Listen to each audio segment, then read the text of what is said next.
Marcus Chen wiped the grease from his hands with a rag that had seen better decades. The maintenance tunnels beneath Nexus Station hummed with the constant vibration of massive engines, keeping the galaxy's largest diplomatic hub spinning in perfect orbit around the neutral star of Concordia. Down here, in the bowels of civilization's crown jewel, the air tasted of metal and recycled atmosphere, and the only light came from flickering emergency strips that hadn't been replaced since humans first joined the Galactic Council 20 years ago. Nobody bothered to maintain the human sections properly. Why would they? Humans were the janitors, the maintenance crew, the disposable workforce that kept the real citizens comfortable while they conducted the important business of running a galaxy. Marcus had been fixing pipes and cleaning filters for 8 years now, ever since he'd aged out of the education system that deemed him unsuitable for advancement due to species limitations. The irony wasn't lost on him. His grandfather had been a Navy SEAL before the contact wars ended and humanity surrendered. His father had been a Marine until the Pacification Accords disbanded all human military forces. And Marcus? Marcus unclogged alien toilets for a living. He was currently elbow-deep in a filtration unit that processed waste from the Zolarian diplomatic quarters 3 levels above. The Zolarians were a proud species, tall, crystalline beings who could manipulate light itself and considered themselves the galaxy's artistic soul. They were also absolute slobs who thought their natural luminescence made them too beautiful to concern themselves with basic hygiene. The comm unit on Marcus's belt crackled to life, interrupting his philosophical musings about alien bathroom habits. Chen, report to Bay 94 immediately. Priority maintenance request. Marcus sighed and extracted himself from the filter housing. Bay 94 was in the diplomatic sector, where humans weren't usually allowed without escort. Priority maintenance usually meant some dignitary had broken something expensive and needed it fixed before their next photo opportunity. The lift ride to the upper levels was always an experience in casual humiliation. As the floors climbed higher, the quality of everything improved. Better lighting, cleaner air, softer artificial gravity. By the time he reached the diplomatic levels, Marcus might as well have been on a different station entirely. Bay 94 housed the personal transport of Ambassador Thektar, the hegemony representative and arguably the most powerful individual on Nexus Station. The hegemony controlled 60% of known space through a combination of superior technology and ruthless efficiency. They were also the primary advocates for keeping humanity in its current servile position. Thektar himself stood waiting beside his ship, a sleek vessel that seemed to absorb light rather than reflect it. The ambassador was typical of his species, 9 feet tall, covered in chitinous armor that had evolved over millions of years, with 4 arms and optical sensors that could see across most of the electromagnetic spectrum. His personal guards flanked him, each carrying weapons that could level city blocks. "Human," Thektar's voice came through his translator unit with barely concealed disgust. "Your primary life support processor has developed an inefficiency. The recycled atmosphere contains trace elements that are unpleasant." Marcus nodded and hefted his toolkit. "I'll take a look, Ambassador." The ship's interior was a marvel of engineering that probably cost more than Earth's entire annual budget. Organic curves flowed seamlessly into crystalline matrices that pulsed with stored energy. The life support system was a work of art, a fusion of 12 different species technologies that created a perfect environment bubble. It was also immediately obvious that nothing was wrong with it. Marcus ran his scanner over the primary processor and got readings that were well within normal parameters. He checked the atmospheric composition, the filtration rates, the recycling efficiency. Everything was running better than specs suggested it should. He was about to report this to the ambassador when his scanner picked up something else entirely. Hidden behind the legitimate systems was a secondary network that definitely wasn't in the original blueprints. It was subtle, almost invisible, unless you knew exactly what to look for, but Marcus had spent 8 years learning the intimate details of alien technology.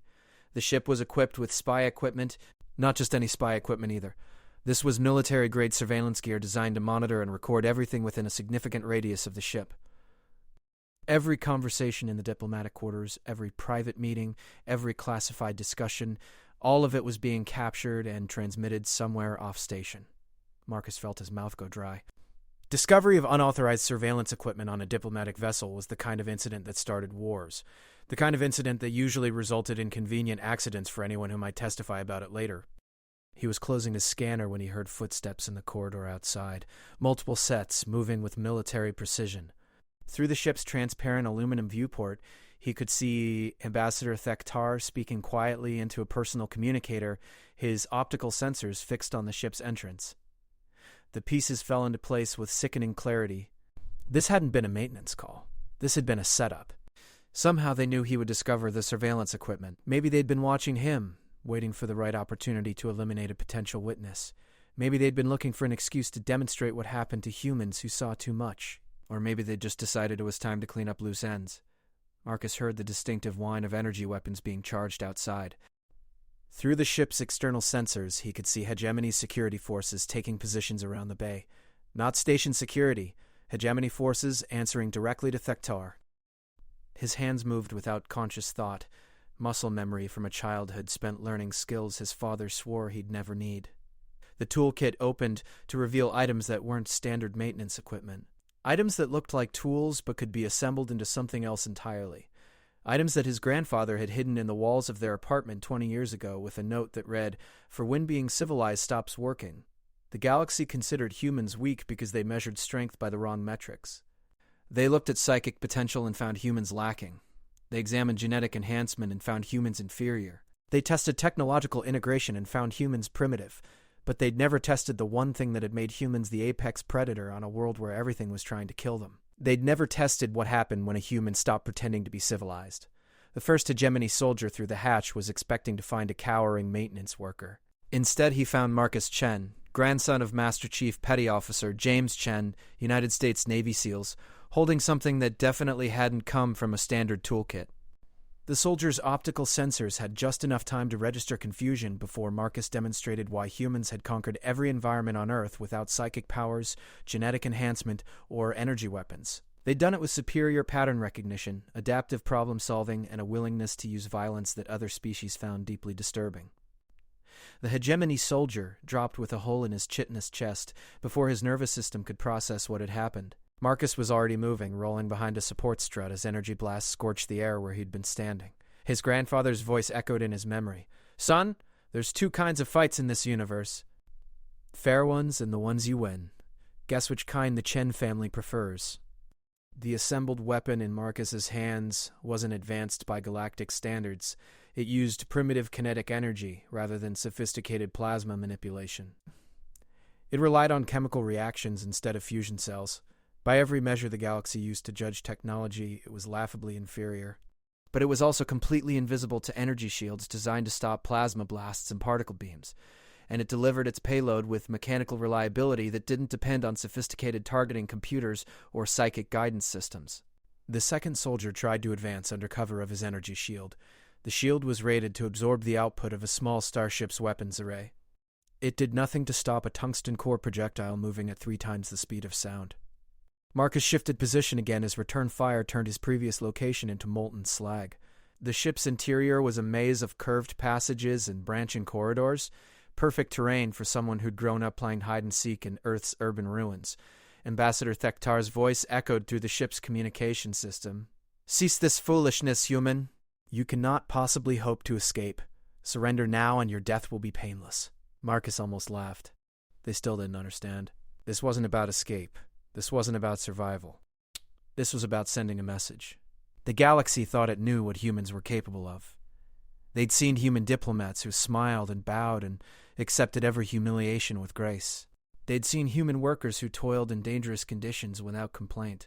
They'd seen human students who struggled to match alien intellectual achievements. They'd never seen what happened when you cornered a human who had nothing left to lose. The third soldier tried to flank him through the ship's maintenance crawlways. It was a sound tactical decision based on superior knowledge of the ship's layout and advanced training in close-quarters combat. It failed because the soldier had never faced an opponent who treated the ship's own systems as weapons. Marcus had spent 8 years learning how every piece of alien technology worked. He knew which power conduits could be overloaded, which atmospheric recyclers could be reversed, and which artificial gravity generators could be selectively disabled.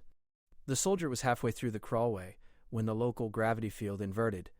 Instead of being pulled toward the deck, he found himself slammed against the ceiling with enough force to crack his exoskeleton. Before he could reorient himself, an overloaded power coupling filled the crawlway with electrical discharge that cooked him inside his own armor. The ship's emergency systems activated, bathing everything in red light and filling the air with warning klaxons. Ambassador Thektar's confident voice was replaced by frustrated chittering in the hegemony's native language. Marcus smiled grimly as he moved through passages that were becoming increasingly familiar. His grandfather had taught him that every environment was just a puzzle waiting to be solved, and every puzzle had a solution if you were willing to think like a predator instead of prey. The fourth soldier learned why it was a bad idea to underestimate an opponent who understood your equipment better than you did. The fifth soldier discovered what happened when superior technology met superior tactics. The sixth soldier found out that energy weapons were useless when your targeting systems were being jammed by someone who knew exactly which frequencies to disrupt. By the time Ambassador Thektar decided to cut his losses and call in orbital support, Marcus had already disappeared into the ship's deepest maintenance sections, with a portable transmitter and enough recorded evidence to bring down the hegemony's entire intelligence operation. The galaxy was about to learn something that Earth's history books could have taught them, if anyone had bothered to read them. Humans didn't need psychic powers to be dangerous. They just needed someone to make the mistake of threatening them. And Marcus Chen was about to remind the galaxy exactly why every predator on Earth had learned to fear the bipedal apes who used tools, adapted to any environment, and never ever forgot an enemy. The hunt was just beginning. The portable transmitter was a crude device by Galactic standards, cobbled together from maintenance equipment and emergency supplies. But it served its purpose, broadcasting Marcus's evidence across every communication frequency that reached the human quarters of Nexus Station. Within minutes, the transmission was being relayed through the human maintenance network, a vast web of service tunnels, cargo passages, and forgotten spaces that connected every section of the massive station. What the aliens saw as scattered groups of individual workers, humans saw as something else entirely, a distributed intelligence network that had been quietly mapping, learning, and preparing for 20 years. 3 levels down, Sarah Kim received the transmission while replacing atmospheric scrubbers in the Zolarian Cultural Exchange Center. She was officially a sanitation engineer, but before the contact wars, she'd been Lieutenant Sarah Kim, United States Air Force, specializing in electronic warfare. The spy equipment Marcus had discovered made perfect sense to her. She'd been tracking unusual signal patterns from that sector for months. 5 levels up, James Rodriguez was installing lighting fixtures in the council chamber when the transmission reached him. The maintenance request had seemed routine, but now he understood why the hegemony representative had insisted on human workers. They wanted their surveillance equipment installed by people who wouldn't recognize it for what it was. Unfortunately for them, Rodriguez had spent 6 years as a Navy electronics specialist before humanity's military was disbanded. Across the station, similar realizations were occurring. The galaxy's disposal workforce was revealing itself to be something far more dangerous, a sleeping network of former soldiers, intelligence operatives, and special forces personnel who'd been quietly embedded in the most sensitive locations throughout known space. The hegemony had made a critical error in assuming that humans were individually weak and therefore collectively harmless. They'd never considered that a species that had survived by forming pack bonds and coordinating group tactics might continue to do so even after their official military was dissolved. Marcus's transmission included more than just evidence of spying. It contained detailed schematics of hegemony weapons, security protocols, and defensive systems he'd observed during his years of maintenance work, information that transformed from routine observations into intelligence gold when viewed through the lens of military experience. But most importantly, it contained a single phrase that every human on the station recognized: "The barbarians are inside the gates." It was a code phrase that had been carefully spread through the human community over the past 20 years. A phrase that meant the time for pretending to be helpless had come to an end. Ambassador Thektar was discovering that calling in orbital support was more complicated than he'd anticipated. The station's communication array was experiencing mysterious malfunctions that prevented long-range transmissions. Power fluctuations were causing selective failures in security systems. Environmental controls were developing glitches that affected only the sections where hegemony forces were deployed. From the station's central command center, Commander Vexahay of the Draconic Confederation watched the deteriorating situation with growing alarm. The Draconics served as nominal peacekeepers on Nexus Station, but their authority was largely ceremonial. Real power belonged to the major species who contributed to the Council's funding, and the hegemony was the largest contributor by far. "Status report," Vexahay demanded, his translated voice carrying the harsh edge that had made Draconic warriors feared across half the galaxy. "Multiple system failures throughout the station," his aide reported. "Manipulating a holographic display with practiced efficiency. Communication disruptions, power irregularities, environmental control malfunctions, all confined to hegemony-controlled sections." Vexahay's optical sensors narrowed as he studied the patterns. In 50 years of military service, he'd never seen system failures that showed such precise tactical targeting. What does Ambassador Thektar report? The ambassador claims it's sabotage by human maintenance workers. He's requesting permission to deploy lethal force against all human personnel in the station. The draconic commander felt something that might have been amusement if his species were capable of such frivolous emotions. The idea that the galaxy's most downtrodden workforce was somehow conducting coordinated sabotage against the mighty hegemony was so absurd it almost seemed plausible. "Denied," he said finally. "Until we have definitive proof of sabotage, the humans remain under station protection." What Vexhai didn't tell his aide was that he'd been conducting his own investigation into unusual activities on the station. 3 months ago, Draconic Intelligence had detected anomalous patterns in resource allocation and personnel movement that suggested someone was conducting covert operations. The obvious suspects had been other major powers attempting to gain advantage in the ongoing trade negotiations. The possibility that humans might be involved had never occurred to anyone. Meanwhile, in the depths of the station's industrial sector, Marcus was learning that he wasn't as alone as he'd thought.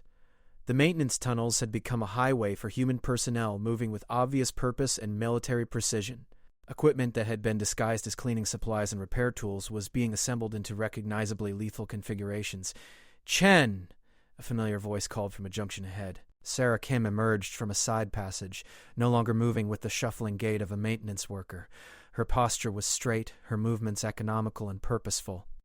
She carried what appeared to be a sophisticated electronic device cobbled together from components that should have been incompatible. "Kim, I was wondering when you'd show up." Marcus felt a grim satisfaction at seeing another professional in action. "What's the tactical situation?" "Hegemony forces are locked down in the diplomatic sector. They can't communicate off-station and their internal coordination is compromised. We've got them contained for now, but that won't last long." Sarah's device chirped softly, displaying information that made her frown. "They're adapting faster than expected. Someone in their command structure knows what they're doing." "How many of us are operational?" 43 confirmed, probably twice that many in position but maintaining cover. "Enough to cause serious problems, but not enough for a sustained engagement." Marcus nodded. 80 or so former military personnel against the hegemony's entire diplomatic and security contingent was better odds than they'd had in the contact wars, but it wasn't exactly a guaranteed victory. "What's the objective?" Sarah smiled, and for the first time in years it wasn't the careful, submissive expression that humans wore in public. "Exposure. Make them show their true colors in front of the whole galaxy. The spy network, the illegal weapons, the plan to eliminate witnesses, all of it. Once the other species see what the hegemony really is, everything changes." It was a sound strategy that relied on something the galaxy consistently underestimated about humans: their understanding of information warfare and propaganda. Other species thought in terms of direct confrontation and overwhelming force. Humans thought in terms of changing the rules of the game entirely. "Rodriguez is in position near the council chamber," Sarah continued. "He's got access to the main broadcast systems. If we can get the evidence to him, he can transmit it to every species representative on the station simultaneously." "No way to contain or cover up. What about orbital response?" "Once they realize what's happening, the hegemony will call in the fleet." "That's where things get interesting." Sarah's grin turned predatory. "The Draconics are maintaining communication silence pending investigation of the system failures. Standard peacekeeping protocol. No outside military vessels are authorized to approach the station until the situation is resolved." Marcus felt a moment of genuine respect for whoever had planned this operation. Using the galaxy's own rules and procedures against them was exactly the kind of asymmetric thinking that had made humans dangerous long before they'd developed advanced technology. A new voice joined the conversation from the shadows of the maintenance tunnel. The situation just got more complicated. Dr. Elena Vasquez emerged from a service hatch, but she wasn't carrying medical supplies. Instead, she held a device that was definitely not standard emergency equipment. Before the contact wars, she'd been Major Elena Vasquez, Army Special Forces, specializing in unconventional warfare. "The hegemony isn't just spying," she reported. "I've been monitoring their internal communications. They're preparing to implement something called Protocol 7. Marcus felt a chill that had nothing to do with the recycled air. "What's Protocol 7? Near as I can translate, it's a contingency plan for dealing with what they call primitive species resistance. The language is vague, but the resource allocation is clear. They're preparing to sterilize this entire station." Sarah's device chirped again, displaying readings that made her curse in 3 languages. Energy buildup in the hegemony ship. They're powering weapons that could crack the station in half. The tactical situation had just shifted from complicated to impossible. Even if they successfully exposed the hegemony's crimes, it wouldn't matter if everyone died in the explosion. The aliens had decided that containing the evidence was worth sacrificing thousands of innocent lives. Marcus was starting to understand why his grandfather had always insisted that the most dangerous enemy was the one with nothing to lose. The hegemony had built their power on a carefully maintained image of moral authority and technological superiority. If that image was destroyed, their entire civilization might collapse. They were willing to commit genocide to prevent that from happening. "New plan," Marcus said grimly. "We don't just expose them, we stop them." "With what?" Elena demanded. "They've got weapons that could sterilize planets. We've got improvised explosives and small arms." "We've got something better," Marcus replied, thinking of the lessons his grandfather had taught him about asymmetric warfare. "We've got the one thing they can't plan for and can't defend against. Which is, we've got humans being human, and humans don't fight fair." The next phase of the operation would require them to do something that would horrify every other species in the galaxy. Something that would confirm every negative stereotype about human barbarity and primitive violence. Something that would also save thousands of innocent lives and expose the truth about the galaxy's supposed moral guardians. Marcus looked at his fellow humans and saw the same understanding in their eyes. They had spent 20 years pretending to be civilized, pretending to accept their place at the bottom of the galactic hierarchy. But pretending had always been a survival strategy, not a permanent condition. And their survival now depended on reminding the galaxy exactly why Earth's apex predators had never needed psychic powers or genetic enhancement to dominate their world. They were about to teach the hegemony the difference between being weak and choosing to appear weak. The lesson was going to be memorable. The hegemony's first mistake was assuming that humans thought about war the same way other species did. Galactic conflicts were typically formal affairs, massive fleets facing each other in open space, energy weapons lighting up the void in spectacular displays of technological prowess. Victory belonged to whoever had superior firepower and more advanced defensive systems. Humans had a different approach to warfare. They'd learned it from millions of years of evolutionary pressure, refined it through thousands of years of constant conflict, and perfected it during 2 devastating world wars that had nearly destroyed their own species. Humans fought dirty. Marcus Chen crouched in the maintenance shaft above Ambassador Thektar's quarters, watching through a fiber-optic camera as the hegemony commander coordinated his forces. The alien was confident, secure in his species' technological superiority, and certain that a handful of primitive humans posed no real threat to his operation. He was about to learn why confidence was a luxury that apex predators couldn't afford.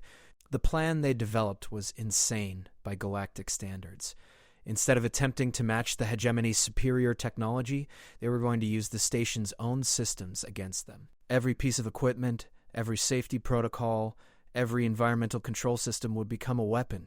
Sarah Kim had positioned herself in the central computer core, her improvised electronic warfare suite interfacing with systems that had been designed by a dozen different species. The technological incompatibility that made her equipment crude by galactic standards also made it virtually invisible to security programs designed to detect advanced threats. "Initiating Phase 1, she whispered into her communicator. "Selective power distribution in progress." Across the hegemony-controlled sections of the station, lights began dimming in carefully orchestrated patterns. Not random failures that would trigger emergency protocols, but subtle reductions that forced the aliens to increase their reliance on portable equipment and personal power supplies. Elena Vasquez had infiltrated the station's medical bay, where she was discovering that alien physiology had some interesting vulnerabilities. The atmospheric mixture that every species could breathe was maintained by a complex system of environmental controls that could be selectively modified for different areas. "Phase 2 ready for implementation," she reported. "Bioweapon deployed." The bioweapon in question would have horrified any civilized species. It wasn't engineered virus or sophisticated toxin. It was something much more primitive and far more terrifying. Carefully introduced allergens and irritants that would trigger immune responses in specific alien physiologies. The hegemony soldiers began experiencing what their medical scanners identified as mild respiratory distress. Nothing life-threatening, but enough to degrade their combat effectiveness and force them to rely more heavily on their environmental suits. James Rodriguez had reached the council chamber, where he was preparing the most audacious part of their plan. Instead of simply broadcasting evidence of hegemony crimes, they were going to turn the station's main assembly hall into a courtroom. Phase 3 standing by, he confirmed. "Broadcasting equipment ready. All major species representatives are in attendance for today's trade negotiations." The beauty of the plan was its simplicity. Rather than fighting the hegemony in secret, they were going to expose them in front of the entire galactic community. No way to deny the evidence, no way to spin the story, no way to prevent other species from seeing exactly what their supposed protectors were really doing. But first, they had to survive long enough to present their case. Marcus began his own phase of the operation by doing something that violated every rule of civilized warfare. He targeted the hegemony's command structure directly, using methods that other species would consider assassination rather than legitimate combat. The first target was Sub-Commander Kethval, Thektar's chief intelligence officer. The alien was reviewing surveillance data in his private quarters, confident that his personal security systems would prevent any intrusion. He was correct. The security systems detected no intrusion whatsoever. They failed to detect Marcus dropping through the ventilation system like a spider descending on its prey. Kethval's last conscious thought was confusion about how a primitive human had managed to appear in a secured room without triggering any alarms. He never had time to consider that humans had been infiltrating hostile territory for millennia before they'd ever heard of energy shields or motion detectors. The second target was Communications Officer Veltar, who was attempting to re-establish contact with the hegemony fleet. Her quarters were located in the station's most heavily defended section, protected by automated weapons systems that could track and eliminate threats faster than organic reflexes could respond. The weapon systems performed flawlessly, tracking and eliminating the decoy targets that Marcus deployed while he approached from a direction they hadn't been programmed to monitor. Humans had learned long ago that every defensive system had blind spots, and every blind spot was an opportunity for someone willing to exploit it. The third target never knew he was being hunted until it was too late. By the time Ambassador Thektar realized his command structure was being systematically dismantled, Marcus had already moved on to the next phase of the operation. The hegemony forces found themselves isolated, unable to coordinate effectively, and facing opposition that seemed to anticipate their every move. Impossible, Thektar chittered in frustration as another of his officers failed to respond to communications. How are they predicting our tactical responses? The answer would have been obvious to any student of human military history. Humans had spent centuries fighting opponents with superior technology, from tribal warriors facing colonial armies to resistance fighters battling mechanized forces. They'd learned that the key to victory wasn't matching the enemy's strength, it was exploiting their weaknesses. And every species in the galaxy had weaknesses that humans had been cataloging for 20 years. The hegemony relied on sophisticated coordination systems that became useless when their communication networks were compromised. Their soldiers were trained to fight with energy weapons that were ineffective when their power sources were drained. Their tactical doctrine assumed that enemies would engage them directly rather than using environmental manipulation and psychological warfare. Most importantly, they'd never faced an opponent that treated civilian infrastructure as a weapons platform. Phase 4 is a go, Elena reported from the medical bay. Hostile forces are experiencing coordinated system failures. The system failures in question were cascading problems with life support, artificial gravity, and atmospheric composition that forced the hegemony soldiers to fall back to defensive positions, not life-threatening failures. Humans weren't trying to commit war crimes, but disorienting enough to degrade combat effectiveness and make coordinated action nearly impossible. Phase 5 ready for implementation? Sarah confirmed from the computer core. All evidence packages prepared for broadcast. The evidence packages contained everything. Recordings of hegemony surveillance operations, documentation of illegal weapons deployment, communications intercepts proving the plan to sterilize the station, and detailed technical specifications of their spy network. But the most damaging evidence was something the hegemony had provided themselves. Recordings of their own internal communications discussing humans as primitive animals that needed to be culled before they'd become a threat. "Execute Phase 5, Marcus ordered from his position above Thektar's quarters. Time to show the galaxy who the real barbarians are. The broadcast began during the morning session of the Galactic Trade Council, interrupting negotiations between 12 major species with emergency override codes that James Rodriguez had discovered during his years of maintaining the Council Chamber's communication systems. Representatives from across the galaxy found their attention diverted from trade agreements to recordings that left no doubt about the hegemony's true activities. The evidence was overwhelming, undeniable, and absolutely damning. More importantly, it was being broadcast live to every species' home government simultaneously. No way to suppress the information, no way to control the narrative, no way to prevent the galactic community from seeing the truth. Ambassador Thektar watched his civilization's carefully constructed image crumble in real time as species after species expressed outrage at the revelations. The Draconics demanded immediate explanations. The Zolarians called for sanctions. The Aquatic Commonwealth threatened to withdraw from all agreements with the hegemony. But the most devastating response came from the Federation of Free Worlds. the galaxy's youngest major power, whose representative stood to address the assembly with words that would be remembered for centuries. The evidence before us proves that the species we trusted to maintain galactic order has been systematically violating the sovereignty of every other civilization. They have spied on our communications, infiltrated our governments, and planned genocide against entire populations to maintain their power. But perhaps most disturbing is their attitude toward the human species. These recordings reveal that the hegemony considers humans to be animals rather than sentient beings. They speak of culling human populations the way we might discuss pest control. Today we have seen what humans are truly capable of when pushed to their limits. They have exposed corruption, prevented genocide, and done so with remarkable restraint considering the provocation they faced. I propose that the Galactic Council formally recognize what should have been obvious from the beginning. Humanity's greatest strength was never their technology or their psychic abilities. It was their refusal to surrender, their ability to adapt to any situation, and their willingness to sacrifice themselves for others. These are not the characteristics of animals. These are the characteristics of heroes. The applause that followed was thunderous, coming from species that had dismissed humanity for 2 decades. In exposing the hegemony's crimes, humans had also revealed their own true nature, not as weak primitives, but as survivors who had chosen restraint over violence until violence became necessary. Ambassador Thektar realized, with growing horror, that he had made a fundamental miscalculation. In trying to eliminate humans as a potential threat, he had instead provided them with the perfect opportunity to demonstrate exactly why they should be feared.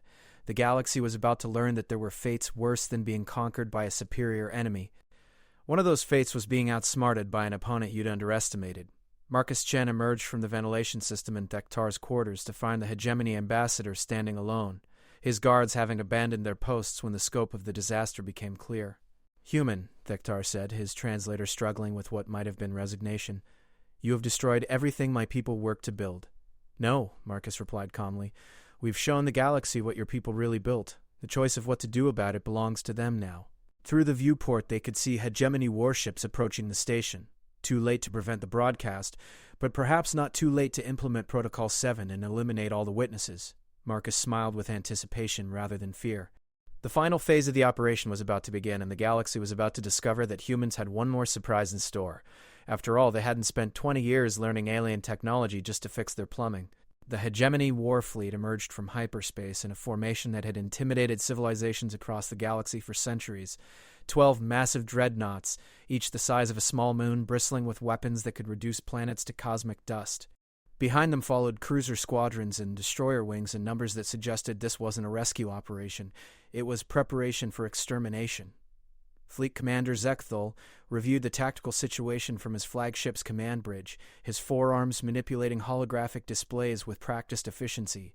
The reports from Nexus Station were disturbing but not entirely unexpected. The humans had always been potential troublemakers, and recent intelligence suggested they were becoming organizationally sophisticated despite their primitive technology. Protocol 7 would solve that problem permanently. "Status of station defenses?" he demanded. "Minimal," his tactical officer reported. "Standard commercial shields, basic point defense arrays." The Draconic Peacekeeping Force consists of 3 light cruisers with ceremonial weapons loads. Total resistance capabilities negligible. Excellent. Prepare to implement Protocol 7? All species except hegemony personnel are to be classified as acceptable casualties. The station's destruction will be attributed to terrorist sabotage by human extremists. What Fleet Commander Zekthul didn't know was that his communications were being monitored by someone who understood hegemony battle language better than most of their own officers. Master Chief Petty Officer James Chen had spent 6 years in naval intelligence before the Contact Wars. After humanity's surrender, he'd spent 20 years working as a cargo handler in the station's freight bays, listening to alien communications and building the most comprehensive intelligence database on hegemony operations that existed outside their own computers. This recommendation data... He was also Marcus Chen's grandfather, and he'd been waiting 20 years for an opportunity to use what he'd learned. "Fleet's moving to attack formation," he reported through the human communication network. "Protocol 7 confirmed. They're planning to sterilize the entire station and blame it on us." Marcus felt a cold fury settle in his chest as he processed the implications. The hegemony wasn't content with covering up their crimes.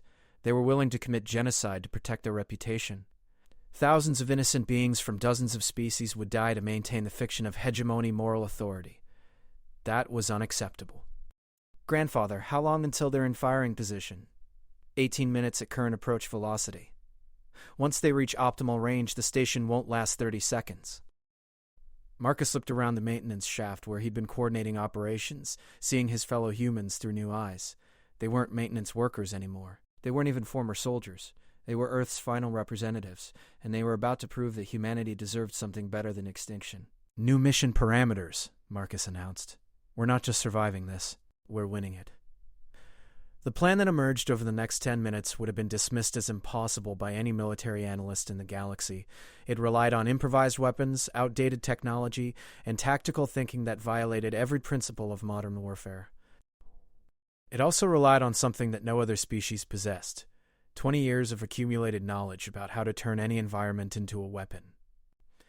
Sarah Kim began the operation by doing something that should have been impossible with her improvised equipment.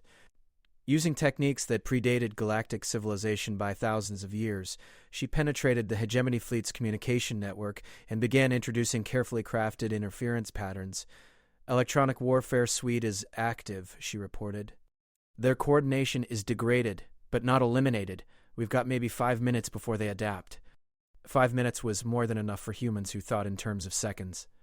Elena Vasquez had abandoned her medical station and taken position in the station's industrial sector, where she was preparing weapons that existed in no military database. Using her knowledge of alien physiology and the station's manufacturing capabilities, she'd created delivery systems for compounds that would be harmless to most species but devastating to hegemony biology. Biological warfare package ready for deployment, she confirmed. Warning, effects will be permanent for any hegemony forces in the affected area. James Rodriguez had moved beyond simple communication jamming to something far more ambitious. From his position in the station's power distribution center, he was reconfiguring the entire energy grid to serve as a massive defensive system. Point defense network coming online, he announced. It's not pretty, but it should discourage close approach. What Rodriguez had created was a weapon that used the station's own artificial gravity generators and magnetic field projectors as a coordinated defense system. Instead of sophisticated energy shields that could be overwhelmed by sufficient firepower, he'd turned the station into a massive electromagnetic catapult that could launch improvised projectiles at relativistic velocities. The Hegemony Fleet detected the energy buildup but dismissed it as irrelevant. Their shields were rated to absorb the output of military-grade weapon systems. Commercial power grids posed no threat to vessels designed to engage enemy dreadnoughts. They were correct about the power output. They were wrong about everything else. The first salvo consisted of maintenance supplies. Garbage and random debris accelerated to significant fractions of light speed. Against energy shields designed to disperse particle beams and plasma bolts, kinetic projectiles were devastating. The flagship's shields failed within seconds, and the hull damage was severe enough to force emergency repairs. Impossible, Fleet Commander Zekthol chittered as his vessel shuddered under impacts that his sensors couldn't properly analyze. What kind of weapons are they using? Unknown configuration, his tactical officer replied, manipulating displays that showed hull breaches and system failures across multiple ships.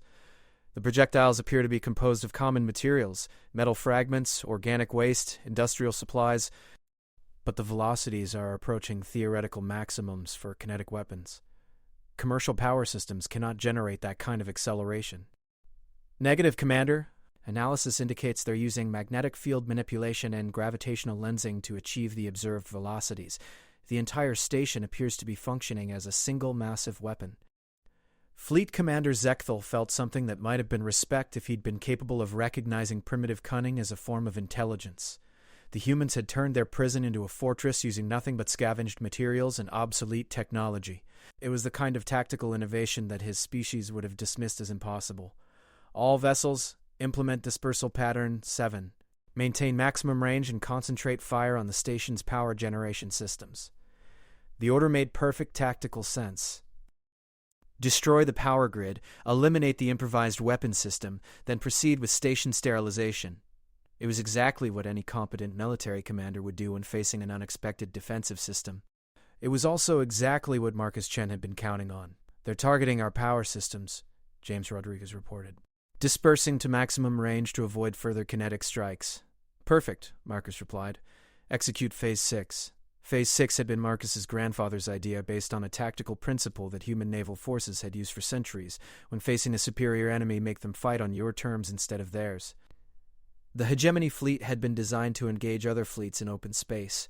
where their superior firepower and advanced shields provided overwhelming advantages.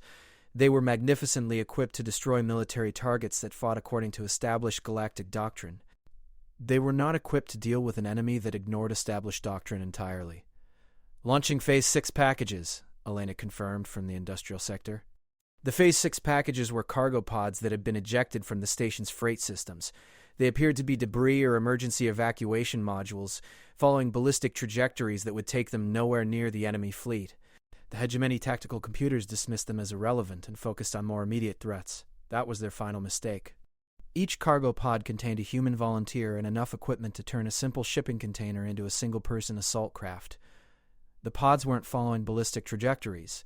They were using minimal thrust and stealth coding to approach the hegemony vessels from unexpected angles. "Pod Alpha approaching target," came the calm voice of technical specialist Linda Park, who had spent 8 years maintaining the station's communications array and 20 years before that as a Navy SEAL. "Hull breach initiated. Pod Beta in position," reported Maintenance Supervisor Carl Washington, former Army Ranger. "Accessing target vessels' environmental systems." One by one, human operators penetrated the hegemony fleet's individual ships using methods that no galactic military had ever encountered. Instead of attempting to match alien technology, they exploited the fundamental assumption that spacefaring civilizations made, that combat occurred between vessels, not within them.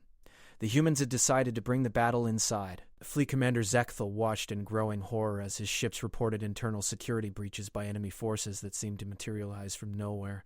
His crew were trained to repel boarding actions by conventional forces using conventional methods.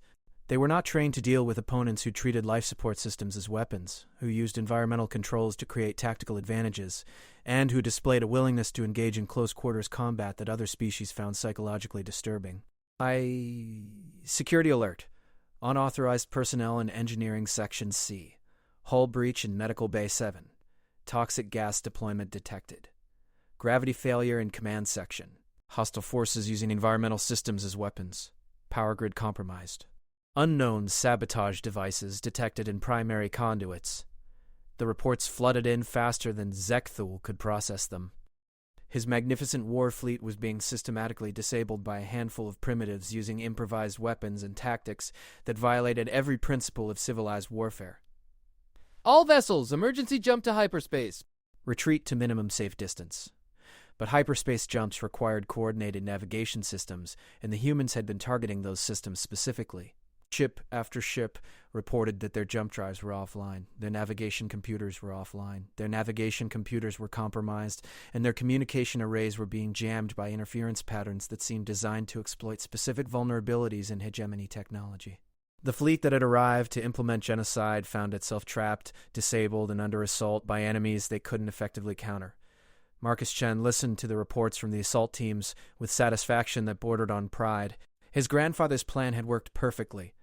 Instead of trying to match the hegemony's superior technology, they had used the aliens' own assumptions against them. All assault teams, implement Phase 7. Leave them functional but helpless. Phase 7 was the final lesson that humanity wanted to teach the galaxy about the difference between strength and power. Instead of destroying the hegemony fleet, they were going to capture it intact and use it as evidence. By the time Commander Vexahay of the Draconic Confederation arrived with reinforcements, the battle was already over. The hegemony war fleet hung dead in space, their crews secured, their weapons disabled, and their computers downloaded by human technical specialists.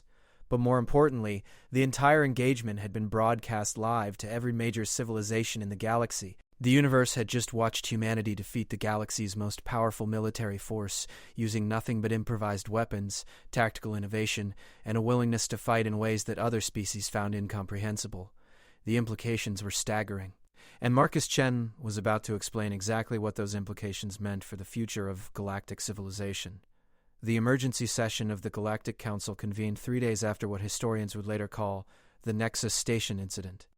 Representatives from 47 species filled the Great Assembly Hall. Their attention focused on the human delegation that now sat where they belonged, at the high table, no longer relegated to the observer seats in the back. Marcus Chen stood before them wearing clothes that actually fit properly for the first time in 20 years. The maintenance coveralls had been replaced by formal diplomatic attire that somehow made him look both more civilized and more dangerous. Behind him, his team of former maintenance workers provided technical support and security with quiet efficiency that made several ambassadors visibly nervous. The evidence displays showed the captured hegemony fleet hanging in space, their crews under guard, their computer databases thoroughly compromised. 20 years of illegal intelligence operations lay exposed for the galaxy to examine. Communications intercepts proved systematic violations of sovereignty across dozens of worlds. Technical specifications revealed weapons systems designed specifically for genocide rather than legitimate defense. But the most damning evidence was philosophical rather than technical. The hegemony's internal communications, Marcus began, his voice carrying easily through the assembly hall's acoustic systems, reveal a fundamental assumption that has guided their policies for centuries. They genuinely believe that only species with psychic abilities, genetic enhancement, or advanced energy manipulation could be considered truly sentient. A holographic display showed translated excerpts from captured files. Primitive species lack the neural complexity for genuine self-awareness. Physical manipulation of environment suggests tool use but not intelligence. Emotional attachment to offspring indicates instinctive rather than rational behavior. According to their classification system, Marcus continued, humanity scored below the threshold for recognition as a sapient species. We were categorized somewhere between useful animals and potential resources to be managed. Uncomfortable stirring rippled through the assembly. Every species present had accepted the hegemony's evaluation of human intelligence without question. The implications of that acceptance were becoming increasingly disturbing. Ambassador Telnash of the Zolarian Confederacy was the first to speak. These documents are clearly authentic, but they raise troubling questions about our own assumptions. If the hegemony was wrong about human intelligence, what else might they have been wrong about? It was exactly the question Marcus had been hoping someone would ask. That's what we discovered during our investigation, he replied, activating a new set of displays. The hegemony wasn't just wrong about humans. They've been systematically undermining any species that might challenge their dominance. Their assistance programs were designed to create dependency. Their technology transfers included subtle limitations that prevented genuine advancement. Their diplomatic interventions consistently favored outcomes that maintained their superior position. The evidence was overwhelming. Trade agreements that seemed generous but contained clauses that prevented signatory species from developing competitive technologies. Military aid packages that included backdoors allowing hegemony access to recipient civilizations' defense systems. Cultural exchange programs that were actually intelligence-gathering operations designed to identify and eliminate potential threats before they could develop. For 2 centuries, Marcus continued, the hegemony has been managing galactic civilization to ensure their continued dominance. They've prevented wars by making sure no one else was strong enough to fight them. They've maintained peace by eliminating anyone who might disturb it, and they've protected us all from threats that they themselves created. Representative Kathara of the Aquatic Commonwealth raised a appendage for attention. If your analysis is correct, then our entire galactic order has been built on deception. How can we trust any institution that the hegemony helped establish? You can't, Marcus replied bluntly, which is why we're proposing something different. The new galactic structure that humanity presented was unlike anything that had been attempted before. Instead of a hierarchy based on technological advancement or psychic ability, it proposed a confederation based on species diversity and collaborative problem-solving. Every species brings unique strengths to galactic civilization, Marcus explained. The Draconics understand military strategy and logistics. The Zolarians create art and beauty that inspires across species lines. The Aquatic Commonwealth has mastered environmental harmony. The Federation of Free Worlds excels at rapid adaptation and innovation. And humans? Asked Commander Vexhai with what might have been amusement. Humans understand something that apparently no other species has mastered, Marcus replied. We understand that the most dangerous enemy is the one you underestimate. We've spent 20 years being underestimated, and we've learned exactly how much damage that kind of blindness can cause. The proposal that followed was revolutionary in its simplicity. Instead of trying to create a new hierarchy, humanity suggested eliminating hierarchy entirely. No single species would hold ultimate authority. Decisions would be made by consensus among equals. Resources would be shared based on need rather than political influence. Most importantly, every species would contribute to a collective defense system based on their natural strengths, rather than trying to match a single technological standard. The hegemony was defeated because they assumed that superior technology guaranteed victory, Marcus explained. But every technology has vulnerabilities that can be exploited by someone who thinks differently. Every strength becomes a weakness when facing an opponent who doesn't play by your rules. "You're proposing that we institutionalize chaos," observed the thermal form representative, its translated voice carrying overtones of concern. "We're proposing that we institutionalize adaptability," Marcus corrected. "The hegemony created a galaxy where everyone thought the same way, used the same strategies, and made the same assumptions. That made them predictable. Predictable enemies are vulnerable enemies." The debate that followed lasted 14 hours and covered topics that hadn't been seriously discussed in centuries. What was the purpose of galactic civilization? How should resources be allocated among species with radically different needs? Who had the right to make decisions that affected multiple worlds? But the most important question came from an unexpected source. Fleet Commander Zekthal, speaking from detention aboard his captured flagship. "Human Marcus Chen," his translated voice carried through the assembly hall with obvious effort. "Your species has demonstrated capabilities that our intelligence estimated as impossible.